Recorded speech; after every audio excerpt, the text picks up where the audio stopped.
completed installation, your screen should look similar to this one, where you should have an icon, a little blue square that says DVR at the bottom.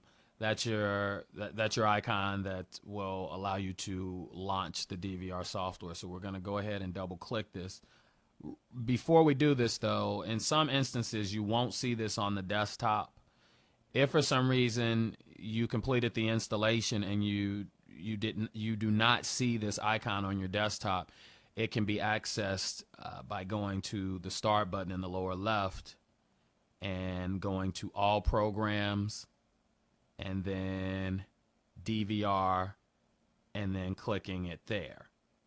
So normally you will get a quick launch icon on the desktop. So we're going to go ahead and double click that and the software will launch.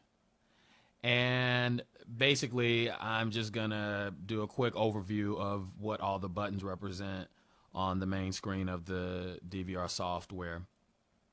These over here are start and stop buttons that represent each one of the cameras that you have connected. So right now, let's say I wanted to start, I want to start recording the footage streaming in through camera 1. I would just click that and you see a window pops up asking for a username and password. By default, both of these fields are blank.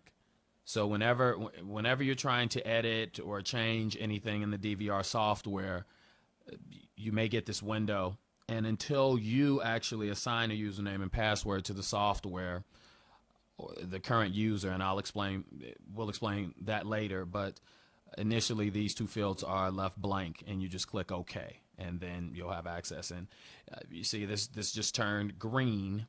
This indicates that I just manually started recording camera 1.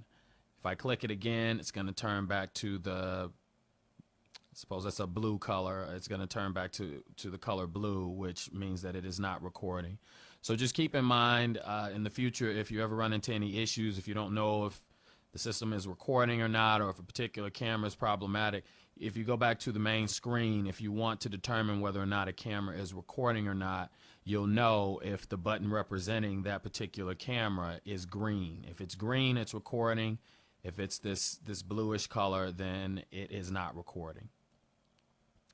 This button here, all, if you click this, it will start recording all the cameras that you have connected. I have a 4-channel card, so the only channels that turn green are the 4 that are connected to my DVR card, that represent the channels on my DVR card. So if I click it again, it goes back to a non-recording state.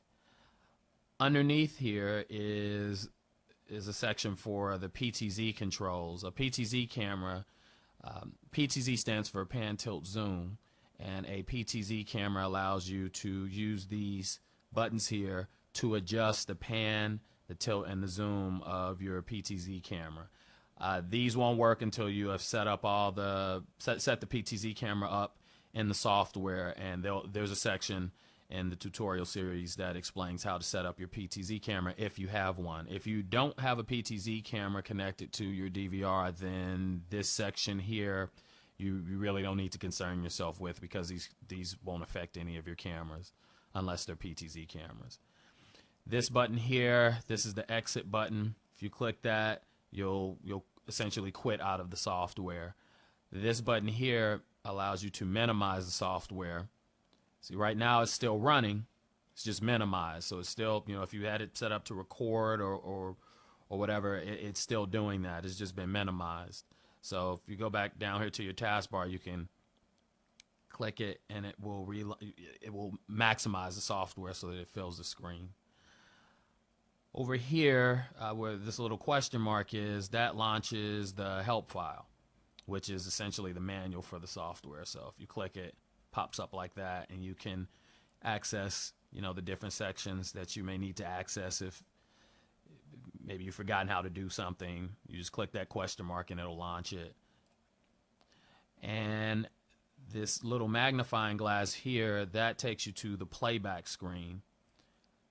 And this is where you would actually look at old footage that you've recorded to maybe review and see if an incident occurred or something of that nature. There's a section on the playback screen that explains all the different features here. To get back to the main screen after you've gone to the playback screen, you click this button here. It kind of looks like a power button, and that will take you back to the main screen. This hammer here is the configuration button. If you click that, it takes you to a screen where you can configure all the different features of the DVR software. This is where you would set up motion recording, you'd add different accounts. There's a section for adjusting video, for recording, for adding user accounts, for networking. There's a section that allows you to determine whether or not the DVR software launches whenever the computer is booted on, and whether or not it shuts down, whether or not Windows shuts down whenever the DVR software is shut down. Storage, that's how you choose where you're going to record to. PTZ, this is the screen where you make adjustments. If you have a PTZ camera, this is where you would set it up. There's a adjust color tab where you adjust color for the different cameras, and this is the motion detect screen. While we're here, and actually we won't go into storage right now. We'll address that in a different section. So I'm going to click OK, and that's going to take us back to the main screen.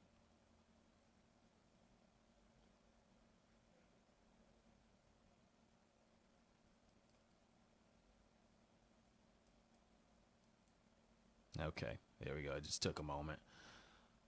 Okay, so that's the configuration button.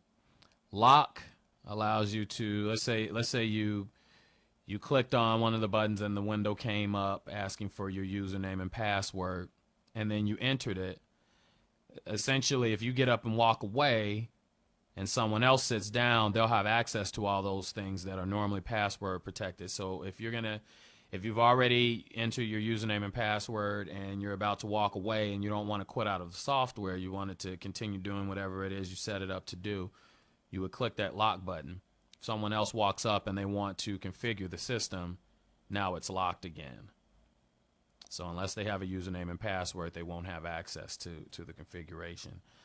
Over here are the different screen modes. Depending on the number of cameras you have, you'll have access to different screen modes. I only have a 4-channel card, so the only screen mode that's available to me right now is the first one, which is 4 screens. You can go, if you have a different card, let's say you had a 16-channel card, you could set up your 16-channel card so that only 4 screens show at a time. If you have a 32-channel card, you could set it up so only 4 screens set up at a time. The reason that this is significant is because when you have a system like a 32-channel system, you may not want all 32 channels to show up on this screen, because obviously the more channels you have on screen, the smaller each screen is going to be. And a lot of users may feel that the screens are too small. So in those situations, let's say you had a 16-channel card, you could click on the 4-channel, the 4-channel screen mode here, and the system will allow you to rotate through 4 sets of screens in a loop. So essentially, what would happen is you see cameras 1, 2, 3, and 4. And then for a specified number of seconds, that would be on the screen. Then it would jump to camera 5, 6, 7, 8. That would be on the screen for the specified number of seconds. And we'll explain more on how to set up that feature. But you can rotate through screens if you don't want to use up all the screen real estate that's necessary for a card that has more channels on it. The basic number here is going to be 4, though. You can't go lower than 4. Although if you're in this screen and you want to enlarge one of the screens that's currently running, you can double click on it. For instance, right now I just selected camera number 2 and I double click. Well, it's not going to do it there because I don't have video coming in. But I just double clicked camera 1 and now it enlarged.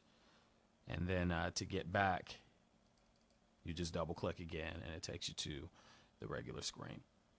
And that's it for this portion of the tutorial. I just wanted to go over the different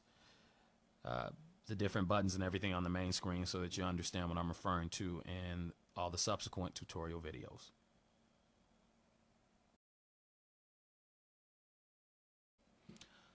Okay, now that we've completed installation, your screen should look similar to this one, where you should have an icon, a little blue square that says DVR at the bottom.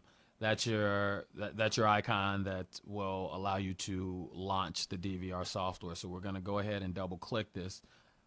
Before we do this though, in some instances you won't see this on the desktop.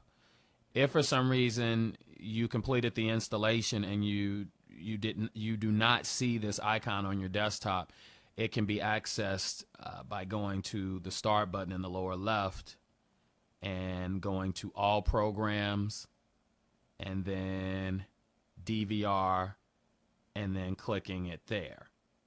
So normally you will get a quick launch icon on the desktop. So we're going to go ahead and double click that and the software will launch.